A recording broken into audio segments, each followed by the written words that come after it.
This is Business Decoded podcast with Ronnie Spellman. An informal chats with top business moguls as they share their stories of failure and success in a fun and relaxed way. Get entertained, educated, and unlock the secrets to success. Welcome to the Business Decoded podcast with Ronnie Spellman. I'm here with a friend that I've known for years, Ollie Chandhok, who is the president and publisher of the Dallas Business Journal. Ollie, we were just talking before we started recording, and you and I came to Texas around the same time. Oh, yeah. So our journey, we've crossed paths at so many different organizations and a number of boards, and I'm delighted to have you on the program. Everyone knows you, by the way, throughout Dallas now that you've been here. And I've mentioned to a few of my business friends, Ollie's coming on the program, and they get excited.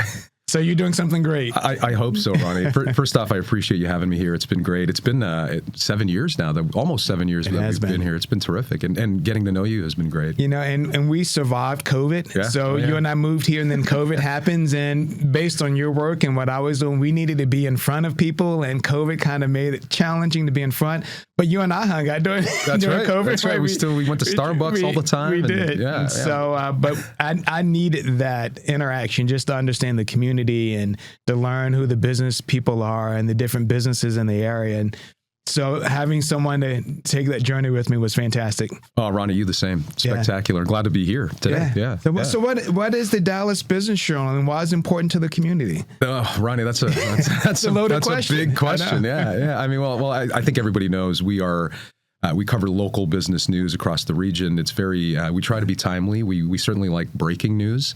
Right. So essentially, we serve to inform the community of business changes, transitions, business opportunities.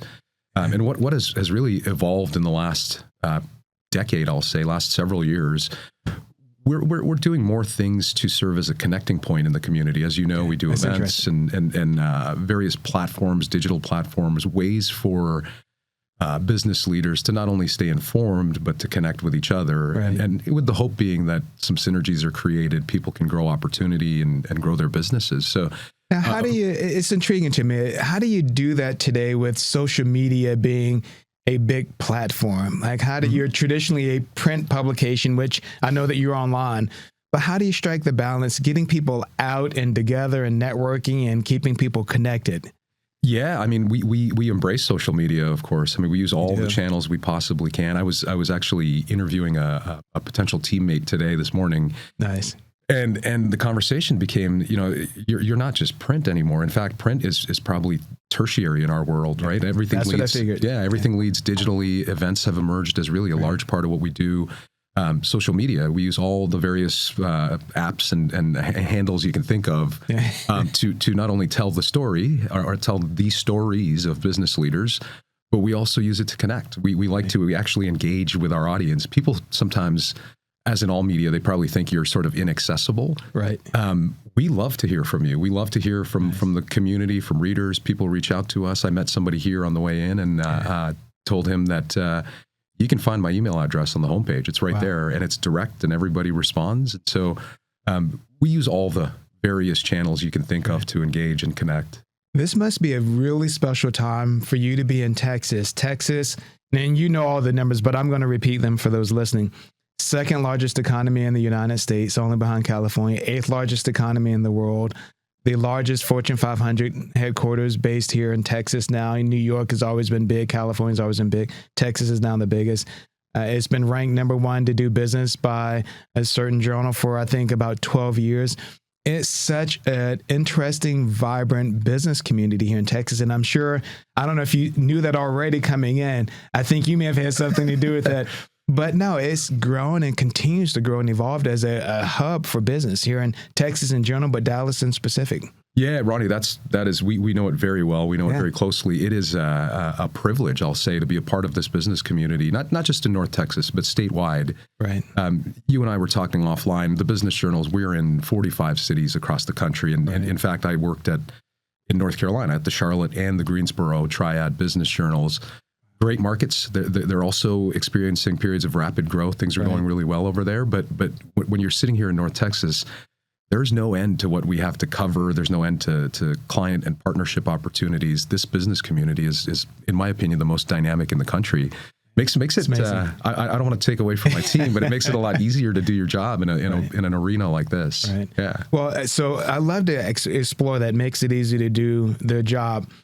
What does the job look like of the journal? In addition to connecting people, but how do you engage with people, find business leaders, find story ideas? But before I do that, it's amazing to look at Texas just from a size geographically as well. Sure. Massive state, only second to Alaska in land size. I drove the family out, passed El Paso. We were on our way to California. We wanted to drive, and this was during COVID.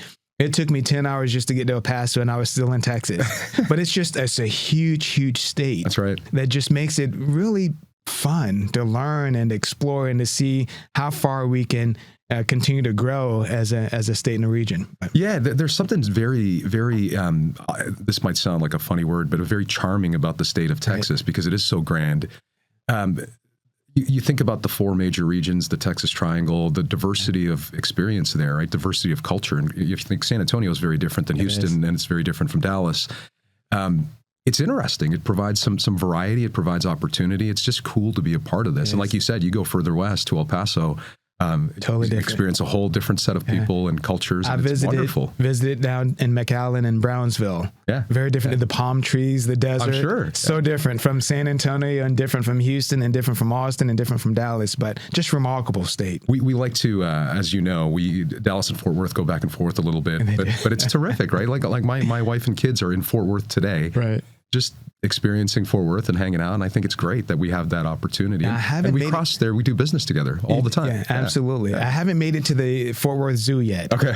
but it's just, we made it to the big facility out just beyond Fort Worth with all the animals. It's like a nature preserve place, but Fossil Rim, I think, is the name of it. That's right. But no, it's just so dynamic. Oh, it's awesome. But what makes it special for your team? How do you connect with business leaders and find them and tell the story of the Dallas Business Journal and how they can use it to connect with other business leaders? Yeah, that's many, many ways, right? Of course, we are as engaged as you can be. We're involved in everything. You and I are North Texas Commission board members. We work at the DRC, the North Dallas Chamber. All of that, of course, is to sort of spread the word of the Business Journal and be out there and plugged in. But ultimately, we want to engage with these folks. We want these people to get closer to the Business Journal for various reasons, right? Most of the people we interact with are terrific sources. They provide us news, ideas. They become clients as well. They hopefully are already subscribers and readers, but they engage at a higher level. And so really, when we bring on a new team member, one of the things that we ask is immediately to get involved in the community. You're not sitting behind the desk. If you work at the Business Journal, you are part of the business community. Nice. And you need to be present. You need to be there. And so that goes from a salesperson to a reporter to an editor to our event director, quite frankly. Sure. Everybody is plugged into that community. I don't want people sitting behind the screen at their desks. And that's an interesting premise just from a business operational perspective, because so many people, they join a company and they kind of sit at their desk and get their job done. But sometimes it requires a little more. Being out, whether they're a manufacturing company or a retail company, you have to be out and engage, meeting people, networking, even if your job isn't in sales, right? Right, that's right. Yeah, there's some level of some intangible skills that people have that are good at they're charismatic, they're engaging, they're plugged in. Those are the people that we want on our team. And I'm sure every business wants that, because it sort of creates opportunity, it creates relationships. And so that to me is very, very important for our team members to have that ability to connect. So walk me through a little of the technical piece of the journal. So you have articles that are available. People can advertise on the publications, both online and in your print. But then there's these award features and programs. Walk us through those different layers of the organization, especially for those business owners, maybe a business owner that might be new moving into the market. Yeah, absolutely. So on the surface, of course, the first thing you see is the news, right? We present digitally more than anywhere else. So every day, I think you get the 8:30 email from me. It's my name. I see it when you see it. Our newsroom churns that out every single day at 8:30. I hear all about it from everybody that sees my name, but so that sort of is our entry point into the newsroom. So we are essentially curating an email that has 5 to 15 links to stories that are current and relevant to the audience. And so that, I don't read every single one, neither do you. You pick 2 or 3 that are very relevant to you. You'll click it, takes you onto our website, and now you're engaging with the full capacity of all the various pieces of content we have. So then on Fridays we produce a print edition, just like we used to. We've done it for 48 years. Every Friday you get the print edition. It's the print edition is sort of a recap of some of the major stories of the week, and the one thing that is new in the print edition is the centerpiece. So the cover story centerpiece is typically a new something you have not seen yet at the Business Journal. Now, you mentioned events. This has become a increasingly important and gigantic part of what we do. In fact, events represent probably a third of our business. Oh, wow. Yeah, and you guys, I'm sure you've heard of the 40 Under 40 Awards, the Women in Business Awards, the Best Places to Work, all of these programs to recognize either individual business leader success or corporate success, for various reasons. And those programs are very popular. The nominations that we get for those are all editorially determined, so you can't pay your way to a win. And people hold those in high regard. We did the 40 Under 40 earlier this month, or in June, and we had almost 500 nominations to recognize 40 young professionals. And so, as you can imagine, determining those 40 is a pretty tedious process. And so we engage with, our editor engages with past winners of the award, a small group of past winners, and they determine who to recognize. So a lot of feel-good things, a lot of ways to highlight the superstars in our community. And then selfishly, I say this, we get closer connected with those people. Absolutely. We get to engage, and hopefully they become sources and friends of the Business Journal. So when I built out the marketing strategy at the company when I first moved here, your publication was at the top of the list because of those awards. There's nothing better than, it's like the Emmys, the Grammys.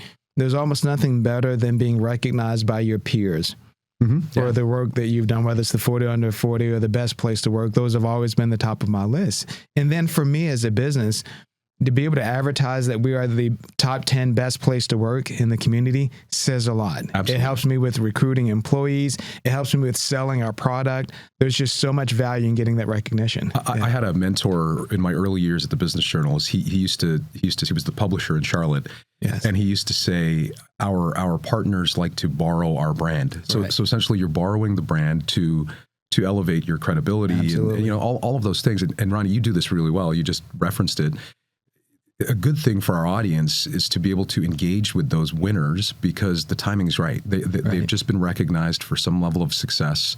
They're doing all the right things. They're pretty approachable when they feel pretty good. Right. The timing couldn't be better. So as you engage with our content as a reader, we want to create actionable content, stuff you can do things with. And when you think about 40 young professionals that just got an award, if you are a coach or a trainer or a recruiter, quite frankly, now's the time to approach those people. They're doing great. They just got an award. They probably want to hear from you. And so we hope to create content like that the community business leaders can use as actionable content. They can make something out of it. And, I don't know if people still do this, but I've done this throughout my entire 20, 30 career.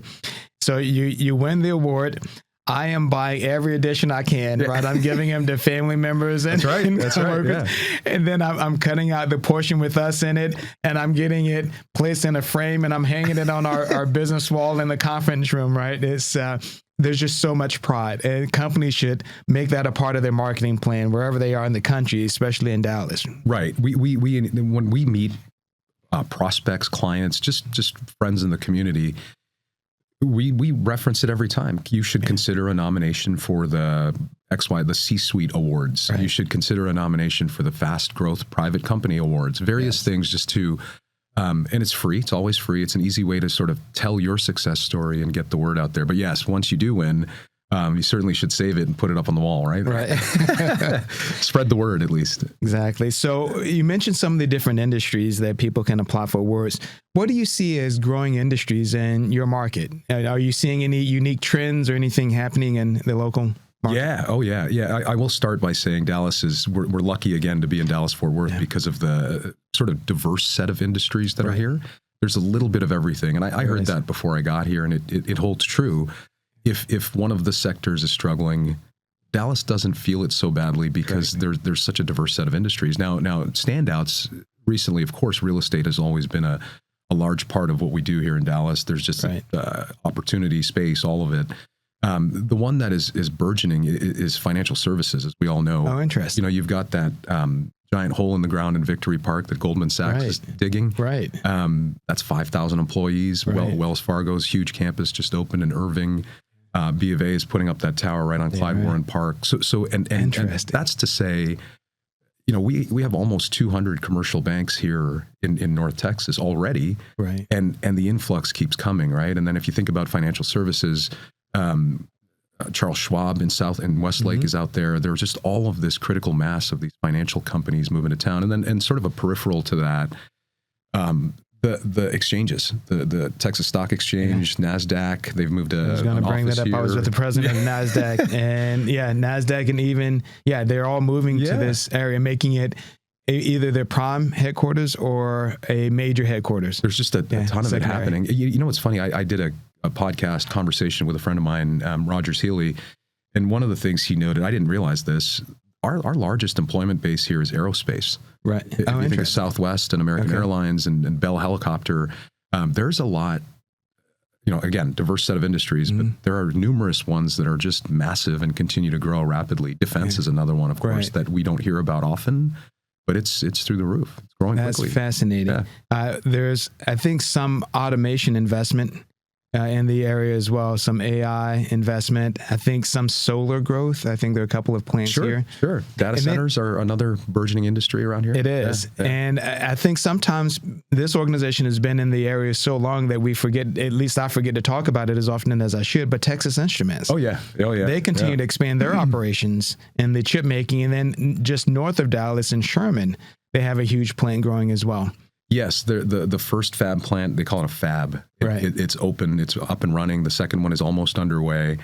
Gigantic. I mean, that is changing that part of Collin County or Grayson County, right? So you've got the fabs, and then if you go south from there, you've got Anna, Van Alstyne, Melissa. Those towns are booming residentially because all those employees need somewhere to live. Absolutely. And that trickles all the way down into McKinney even.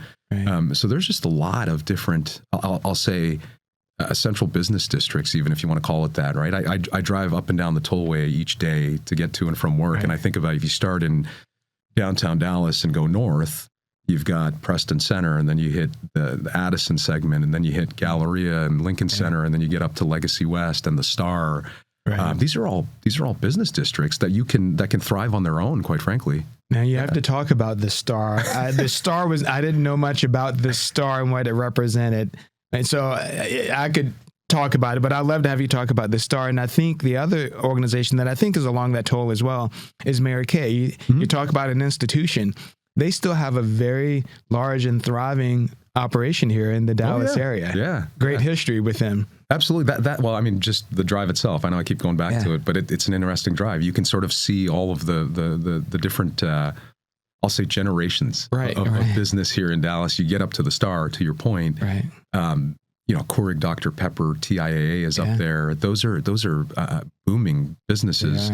And you know, you set foot, you get out of your car up there. It's sort of this glorious, shiny, squeaky clean place, and all of it obviously is Jerry and the Cowboys is the base for that. But so the Star, just to explain, the Dallas Cowboys are headquartered at this real estate area that has become known as the Star, which is kind of cool. It's very cool to hang out, to have dinner with your family, social, all of that. But then, you know, like I said, right around the corner is the Keurig Dr. Pepper World headquarters and other big businesses. Toyota is right around the corner, the North American headquarters. And you know, it's funny, the Cowboys spend, you know, they practice there, they train there, the DCC, the cheerleaders, they're all in Frisco at the Star. And they go to Arlington. And Arlington is another booming part of the region, right? And they go to Arlington to play the games. And so it's just such a dynamic region with all kinds of opportunity. If you just think about the Dallas Cowboys organization, Frisco and the Star, and then they have significant impact in Arlington as well, right? Which is actually Tarrant County. So, where really, the Texas cool Rangers are located the Rangers, as well. Absolutely. No, one of the things, I don't know if your experience is the same. So I've lived across the country like you have. And what I've noticed is not just having a vibrant business community, but the chambers of commerce all thrive and they all work together. So you have the chambers of commerce, you have these economic development organizations within the cities. The cities do well partnering with one another versus in some communities they not that they fight, but they are distant from one another. But there's such a collaboration that happens here. So you mentioned the Star being in Frisco, and then you have the Dallas Cowboy Stadium in Arlington. There's just this synergy that happens in this market that I think is unexplainable in many ways. It's amazing to me. Ronnie, I'm gonna sound like a cheerleader, but I mean it's hard not to, right? You're dead on. We at the Business Journal work very closely with all of the chambers and all of the EDCs, economic development agencies. Right. They play nice. They're competitive, of course, and you have the big guy, which is the Dallas Regional Chamber, the DRC. They serve the entire region. But then you think about the Arlington EDC, the Frisco EDC, the Irving Chamber. Exactly. They work together. They work very well together to bring big corporate relocations to town, to retain businesses, quite frankly, and to really serve as the voice for all our communities. Because as you know, we don't just have one city center. It's a sort of a conglomeration of 20 or 30 major cities. Right. So they kind of have to play nice, but they do it really well. And again, we know these people really well, and it is remarkable at how well they don't butt heads. They work together, and it's served us all very well. So, Ollie, tell me about the Ollie Journal. Yeah. Your journey and your career. And you grew up in Canada. Yeah. You were a golfer. I hear a really good golfer. Long time ago. Yeah. And so you probably still hold you on. Your worst day is probably better than most of our best days. I don't know, Ronnie. But yeah, how did you end up in the U.S. and being in the journalism-ish industry, being in the business journalism, which is a unique segment? How did that occur? Yeah, I had no designs on being in journalism, right? It somehow the stars take you where they may, or whatever you call it. Here I am. Yeah. I grew up in Toronto, Canada. Very cool. Cold winters, but I played golf for 6 months a year. Okay. Got fairly decent at golf, and then I had no hockey for you. My mom would not let me. My Filipino mom said no hockey after 9 years old. When it became full contact at 9, and she said you're done. That's it. So we gave up hockey, but played golf, and I had a few different scholarship offers. In fact, Ontario, the province I grew up in, has a very robust junior golf program, bigger than you would think. And if you know, the PGA Tour now has 6 or 7 guys that are Canadians and doing fairly well. We had some offers, and so my dad and I said, let's look around at different options, and it emerged that I wanted to go to Queen's University in Charlotte. Great school right in the heart of downtown Charlotte.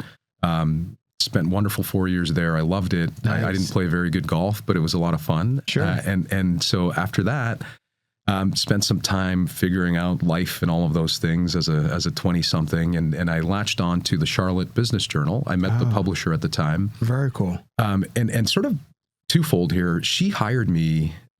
She retired 6 months after I got there, but she hired me to do what we used to call smart reader seminars. And it's exactly what you and I were just talking about. It was a way to show people how to use business journal content to find sales leads. Okay. So we were just simply recycling what our readers were telling us. Hey, I called this list of 25 general contractors, and I wanted to sell them my services, right? And so people were using our content, making it actionable on their own to grow their businesses. And so she hired me to do that. I did that for 6 years or so. It caught on, and we started doing it all across the country.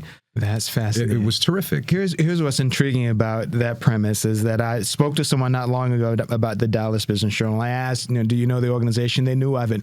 And here's what they said to me. They said, I use the journal to go and find companies to essentially call and do business with. So you started that in Charlotte. Oh, man. Yeah. The old days, people used to cut it out of the paper, right? Yeah. Now it's a lot easier now, right? You just screenshot and send it to people or send the link, right? And so we did that. It caught on. And so I was there at the Charlotte Business Journal for 6 years, 6 or 7 years. At that point, our corporate parent came calling and said, hey, can you do that? And can you hire those people that do those seminars and train them? And we need you to do it across the country. So for 15 months, I was sort of an internal consultant hiring the people to do those workshops. And it was a privilege, honestly. I got to go to 26 of our Business Journal cities. Oh, wow. And as you'd expect, the Business Journal is always in a really cool part of town. Sure. So it was a treat for those 15 months. At the end of the 15 months, my big boss came calling and said, "Hey, I want you to be the publisher in Greensboro." So I moved to Greensboro, North Carolina. How young were you at that point? When I arrived at the Triad Business Journal is what we call it. I was 39. Okay. And so I was there for 3.5 years. That is incredible. Yeah, it was a terrific experience. Greensboro, Winston-Salem, High Point, wonderful place to live. Doesn't change much, right? It's not as dynamic a business community as you'd expect here, as you see in North Texas, but a wonderful place to be. And Greensboro, Winston was sort of overshadowed by Charlotte and Raleigh on either side. Right. But that state, I mean, as you know, North Carolina is a rocket ship. They're doing wonderful things and it continues to grow. And in fact, I think today Greensboro is sort of emerging as like an aviation hub at PTI Airport and all of that. So it was great. It was there 3 years, and then after a few years there, the big boss came calling again and said, "Hey, we want you to be in Dallas." And this is, in fact, he just said, "We want you to be in one of the bigger markets." Dallas was my top choice. I honestly, the stars lined up and I got lucky and here we are. And it's been, as you know, 7 years. It's a great place to be. No, I love to get your insight and your guidance to people listening to the program as they start to build their career, whether they're a business entrepreneur and creating their own product or service or growing within an organization. I think what you just described in your success, you work hard and things will work out for you, right? It's not... Sometimes you can't predict where to go, but you dive in, you excel at it, and someone will call you. Yeah. Right. Yeah. But what ideas and advice would you give someone just getting launched in their career and staying focused and staying committed to success and outcomes? You sort of just nailed it there, Ronnie. Like hard work, of course, right? We know that. But one of the things that I like to do myself and really suggest to others is just be prepared to embrace the opportunities, right? Sure. They're going to come your way if you do the right things, if you work hard. But you sort of have to be aware of the opportunity that's afoot, that's approaching you, and then figure out how to engage, or if not to engage, right? It's sort of up to you to determine that. And if you're not prepared, if you haven't checked all the boxes, I'll say, it's hard to see the opportunity that's in front of you, right? So I think a lot of it is, do what you're doing today. You should obviously do it effectively and deliver the hard work and put in the time. But you sort of want to keep your eyes open for that next opportunity that will emerge, likely if you're doing the right things. Right? And it's interesting, and that's a good point. Not only for the new person, new adult getting into their careers, but also for the adult that's been out there for a while and building a business. You have to prepare for the day that you don't know about yet. Right. Meaning you excel well, build a great product. And when that day comes, you have to be ready for it to come. You can't start building a new product. Sometimes you can, but oftentimes you have to be prepared for when that day comes to showcase your product, because you just never know when it'll come. Right. Exactly right. I think one of the things that we ask of my teammates at the Business Journal, sort of an internal curiosity. Right. You always want to be learning, trying new things, figuring out ways to do things differently, potentially. Right. When that curiosity fades, you sort of get stale, and it's hard to grow, right? And so I think I think keeping that some level of curiosity recharged, it serves all of us very well. Whether you're in leadership or just entering the workforce, whatever it may be, curiosity is one of the most important things for a good reporter, salesperson, whatever it is. So what's your strategy now? I know we're near the end of our program, but what's next for the Dallas Business Journal? Podcasts are so popular, even monkeys are doing it. 75% of Americans listen to podcasts monthly. That's 210 million people in the United States alone. And yes, podcasts are profitable. Joe Rogan is making $30 million per year. Your content, your knowledge is worth sharing. Don't just dream it, do it. Visit andycostafilms.com/podcast and turn your content into leads. And I don't want to get too into the weeds, but don't tell us all the I can't tell you all the secrets. Right? No, we're pretty transparent. But one of the things that one of many. So we've really started engaging in thought leadership in what I'll delicately call sponsored content, and what has emerged in recent years. The old days, you would see something that said paid advertising, and it was sort of like a sales pitch in a media, in a newspaper or something, right?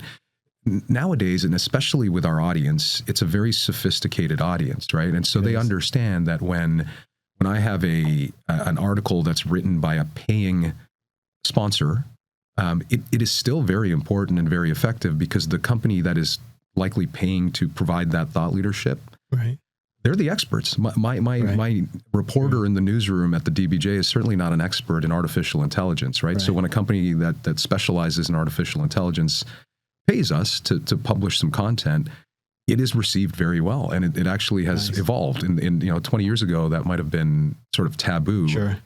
Now it's effective because, again, very, very sophisticated audience that understands there's value in that content, whether it was earned or paid for. So that in various ways is we do that in print, we do that digitally. Interesting. We do that in live events, panel discussions, and programs like that, where we give seats to thought leaders that can contribute some valuable content. So, one of the things that to pay attention to in our world, it's emerged and it's widely accepted now as a very effective platform.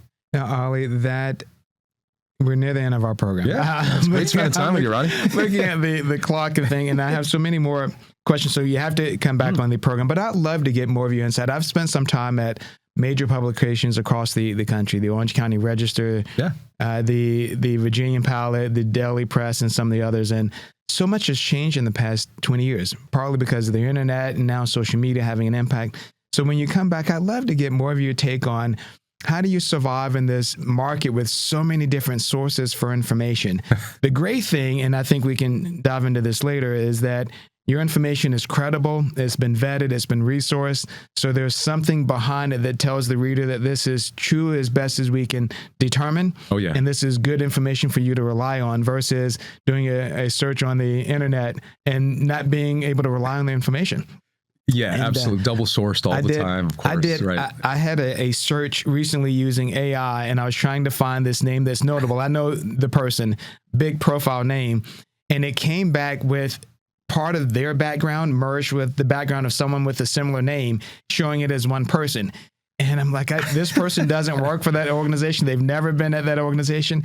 But if I didn't know the person, I would have not known that it was false information. Right. Yeah. So you never know. So I appreciate kind of the legitimacy of what you provide. I'd love to talk about it more the next time we speak. Oh, happy to join you again, Ronnie. This is terrific. A lot of fun. Ollie, thank you for joining us on the program. If you had any last minute messages that you would tell a business leader before, the next time we speak about how to build success and what to look for in their business operations, or to look for in a journalism publication like yours, what would you tell them? What would be the short advice? The no hesitation, right? This comes top of mind for me all the time is authenticity, right? Okay. Regardless of what it is you're doing, I think be true to yourself, be who you are, and obviously don't disguise any of that. It causes turbulence for you and for everybody else as well. So maybe it's more life advice than business advice, but I think it translates to business. I tell this to our team, whatever you're doing, do it authentically, be true to yourself, and you will yield the results that you desire for sure. Good advice. Yeah. Ollie, thank you for joining me. You too, Ronnie. Enjoyed it. Thank you for joining us on Business Decoded with Ronnie Spellman. Thank you for listening to Business Decoded podcast with Ronnie Spellman. Please be sure to subscribe and share, and stay tuned for more incredible Business Decoded episodes.